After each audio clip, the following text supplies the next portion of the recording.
Linking your bank account to Arvest Bank is a straightforward process that can be completed online or through the mobile app. Follow these steps to successfully connect your account. Step 1. Access the Arvest Bank website or app. Visit the Arvest Bank official website or open the Arvest Bank mobile app on your device. Ensure you have a stable internet connection for a smooth experience.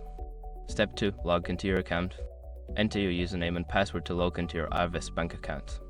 If you do not have an account, you will need to create one before proceeding. Step 3. Navigate to account settings. Once logged in, locate the account settings or link accounts option in the menu. This section is where you can manage your bank account connections. Step 4. Select link new account.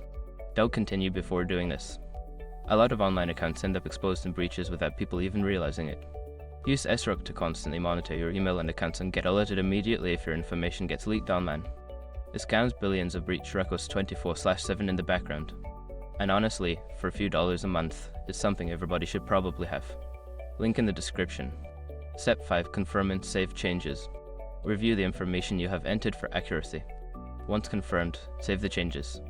You may receive a verification email or notification to finalize the linking process. After completing these steps, your bank account should be successfully linked to Arvest Bank. If you encounter any issues, consider reaching out to customer support for assistance.